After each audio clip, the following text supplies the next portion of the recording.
দাড়ি টুপি পিন্ধা মানুহ দেখিলে মানুহৰ খং উঠে, আজমলক চালে খং উঠে। আজি আজমলৰ দৰে হাইলা, আজমলৰ দৰে ড্ৰেছ, আজমলৰ দৰে নীতি আদৰ্শৰে আগবাঢ়িছে অসমৰ এজন যুৱক।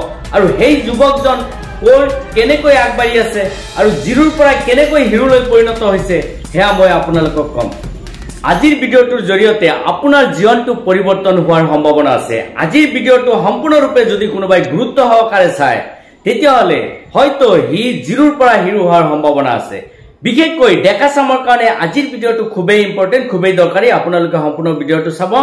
বিশেষকৈ আমি সদায় হাহাকাৰ কৰি থাকো যে মোৰ জীৱনত এইটো নাই সেইটো নাই, মই এতিয়া কি কৰো, মোৰ উপায় নাই, ৰাস্তা নাই, মই পৰিয়াল কেনেকৈ পোহপাল দিম, মই নিজকে কেনেকৈ চলাম। আপোনালোকে চিন্তা কৰিব নালাগে। মই এনে এজন ব্যক্তিৰ দৃষ্টান্ত আপোনালোকক লৈ আহিছো, যিজন ব্যক্তিক চালে আপোনালোকে হতভম্ব হ'ব যে কেনেকৈ সামান্য কেইটামান টকা পকেটত লৈ গুৱাহাটীৰ অলিয়ে গলিয়ে ঘূৰি ফুৰা সেই ডেকা ল'ৰাজন আজি শ শ কৰোৰ টকাৰ মালিক হৈছে। সেয়া আপোনালোকলৈ জ্বলন্ত উদাহৰণ দাঙি ধৰিব বিচাৰিছো। আহক আমি জানি লওঁ।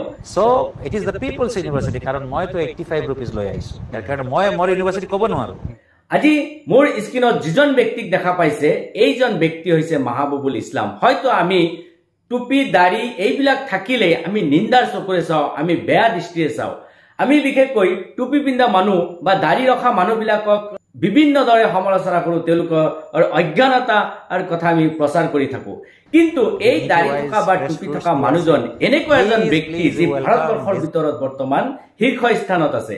আৰু এই ব্যক্তিজনে এটা সময়ত বেছি দিন হোৱা নাই, মাত্ৰ 2001 চনত 85 টকা পকেটত লৈ তেওঁ গুৱাহাটীলৈ আহিছিল।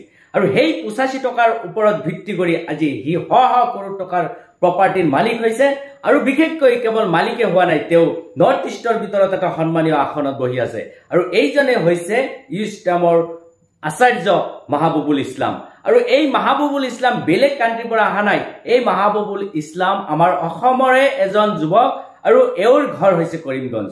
কৰিমগঞ্জৰ পৰা এটা দুখীয়া পৰিয়ালত তাৰ জন্ম হৈছিল। আৰু এই ল'ৰাজনে বহুতো কষ্ট কৰি তেওঁ BA পাছ কৰাৰ পিছত আলিগড় মুছলিম ইউনিভাৰ্চিটিৰ পৰা তেওঁ কম্পিউটাৰ দ্বিতীয় স্থান লাভ কৰিবলৈ সক্ষম হৈছিল। আৰু এই মাহবুবুল ইছলামে তাতে জব পাইছিল, কিন্তু নিজে জব কৰা নাই, নিজে জব সৃষ্টি কৰাৰ কাৰণে তেওঁ হাবিয়াস হৈ পৰিছিল। তেওঁ যেতিয়া মাষ্টাৰ ডিগ্ৰী ক্লিয়াৰ কৰি ঘৰলৈ গুচি আহিছিল, তেওঁৰ ইনকামৰ চ'ৰ্চ জিৰো আছিল। কিন্তু এই ব্যক্তিজনে নিজৰ ইনকামৰ চ'ৰ্চ বিচাৰি মাত্ৰ 85 টকা এটা গাড়ী ভাড়া লৈ গুৱাহাটীলৈ আহিছিল। আৰু তাতে আহি এটা ৰুম লৈছিল আৰু এটা কম্পিউটাৰ আৰু এটা ডেস্কটপ লৈছিল। আৰু এই অস্ত্ৰৰে তেওঁ মাত্ৰ 4জন ষ্টুডেণ্টক লৈ তেওঁ তাৰ মিছন আৰম্ভ কৰিছিল, পৰিকল্পনা আৰম্ভ কৰিছিল। অতি কম দিনৰ ভিতৰত দিনে দিনে এই অনুষ্ঠানটো আগবাঢ়ি গৈছিল। আৰু 2005 চনৰ ভিতৰত গোটেই নৰ্থ ইষ্টৰ ভিতৰত এটা নামী দামী কম্পিউটাৰ চেণ্টাৰ হিচাপে পৰিগণিত হৈছিল। ঠিক তাৰ পৰৱৰ্তী মুহূৰ্ততেই অৰ্থাৎ 2011 চনত ইষ্টাব্লিছ হৈছিল USTM নামৰ এই ইউনিভাৰ্চিটিটো, আৰু য'ত আজি হাজাৰ হাজাৰ ষ্টুডেণ্টে শিক্ষা গ্ৰহণ কৰিবৰ এটা সুবিধা পায়। বিভিন্ন ডিপাৰ্টমেণ্টৰ পৰা আৰম্ভ কৰি ইয়াতে সকলো ধৰণৰ শিক্ষাৰ ব্যৱস্থা কৰিছে। যে ভাৰতবৰ্ষৰ ভিতৰত যি 200টা অনুষ্ঠান চিলেকশ্যন কৰিছে তাৰে ভিতৰত এই ইউনিভাৰ্চিটিটো নাম্বাৰত আছে। প্ৰত্যেকটো মুহূৰ্তত বিভিন্ন সমস্যাবিলাক ফেচ কৰাৰ পিছতো সেই সৃষ্টিকৰ্তাৰ ওপৰত এটা বিশ্বাস ৰাখি তেওঁ তাৰ নিজৰ কৰ্মত অটুট হৈ আছে, অটল হৈ আছে।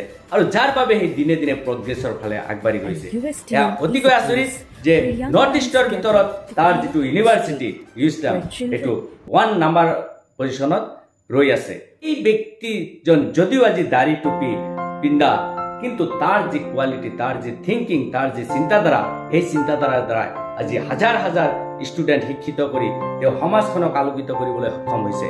আমিও মাহবুবুলৰ নিচিনা যদি চেষ্টা কৰোঁ তেতিয়াহ'লে প্ৰত্যেকজন যুৱকে নিজৰ কৰ্মৰ জৰিয়তে তেনেকৈ আগবাঢ়ি যোৱা স্বাভাৱিক কথা।